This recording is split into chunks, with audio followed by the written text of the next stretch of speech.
akan menjelaskan apa itu APH. APH, Agens Pengendali Hayati. Agens pengendali hayati adalah setiap organisme yang dalam semua tahap perkembangannya dapat dipergunakan untuk pengendalian hama dan organisme atau organisme pengganggu tumbuhan yang biasa disebut dengan OPT dalam setiap proses produksinya atau pengolahan hasil pertanian dan berbagai keperluan lainnya. Tujuan dari APH sendiri adalah untuk mengurangi laju perkembangan penyakit melalui penurunan daya hidup patogen pada tanaman, menurunkan jumlah propagul yang diproduksi, serta mengurangi penyebaran inokulum, mengurangi infeksi patogen pada tanaman, serta mengurangi serangan yang berat oleh patogen. Nama saya Kida Natasha Nurul Iza, NPM 012. Saya akan menjelaskan tentang bakteri sebagai pengendali hayati. Beberapa bakteri yang dilaporkan berpotensi untuk dikembangkan sebagai agensi hayati adalah bakteri dari kelompok Pseudomonas dan Bacillus. Bakteri-bakteri antagonis biasanya mengeluarkan zat antibiotik yang dapat menekan pertumbuhan dan perkembangan suatu jenis patogen. Pseudomonas yang termasuk dalam kelompok fluorescens merupakan bakteri pengkoloni akar yang agresif dan efektif.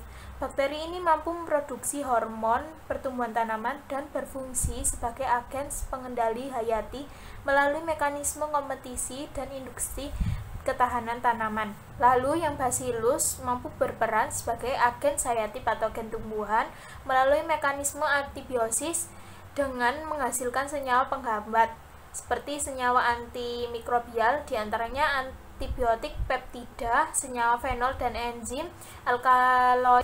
Pengendali hayati terhadap patogen memiliki suatu pengertian, yaitu penghancuran sebagian atau seluruh populasi patogen yang dilakukan oleh organisme lain. Saya Alivia Sinta Dewi Putri, NPM 20. Dan sekarang saya akan menjelaskan karakteristik bakteri sebagai pengendali hayati.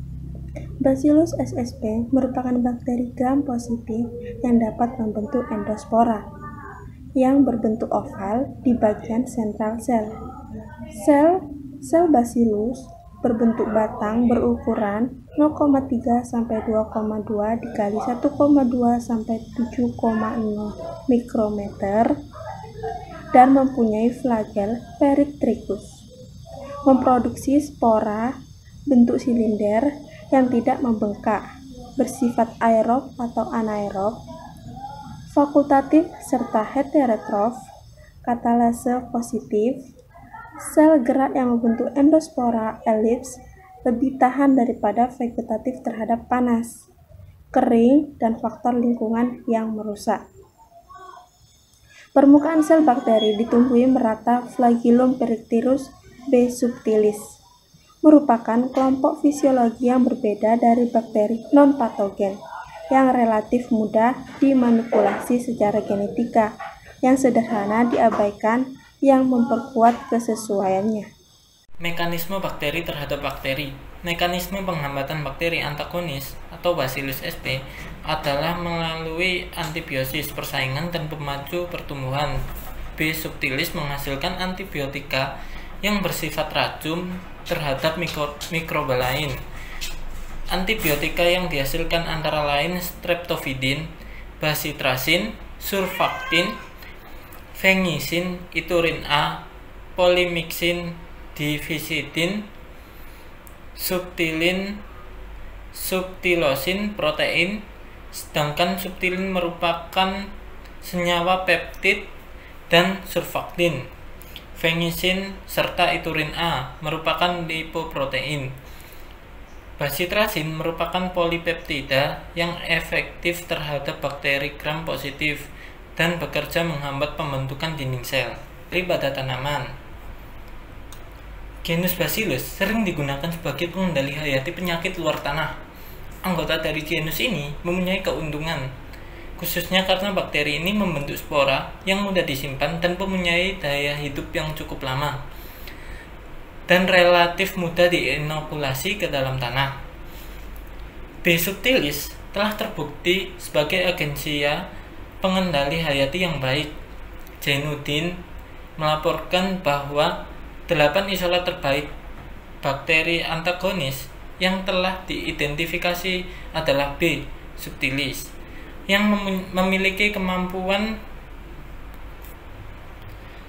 menghambat perkembangan penyakit hawar pelepah Rhizoctonia solani, hawar daun bipolaris, maidis, dan busuk tongkol Fusarium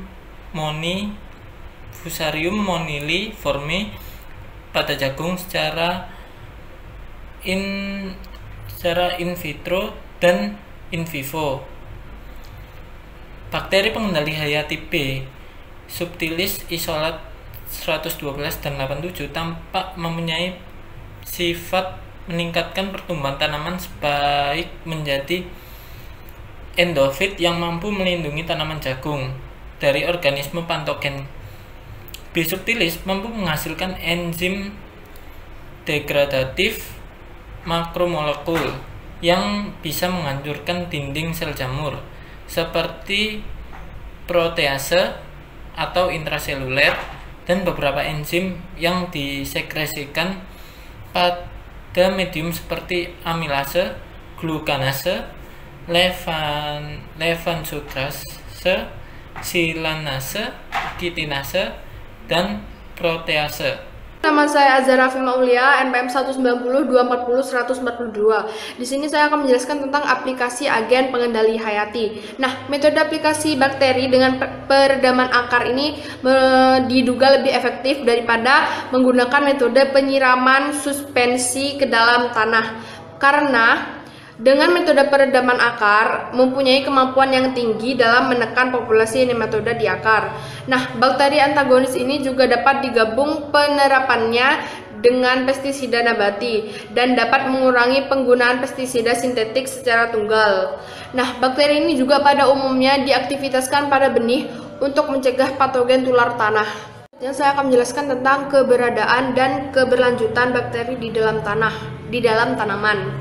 Nah, Bacillus sp dapat menghasilkan fitohormon yang berpotensi mengembangkan sistem pertanian berkelanjutan. Secara tidak langsung, fitohormon ini dari bakteri menghambat aktivitas patogen pada tanaman, sedangkan pengaruh secara langsung fitohormon tersebut meningkatkan pertumbuhan tanaman dan bertindak sebagai fasilitator dalam penyerapan beberapa unsur hara dalam lingkungan. Nah, menurut Rous 1994, subtilis ini mampu memproduksi antibiotik aterimin dan basitrasin yang dimana keduanya itu sangat beracun bagi patogen.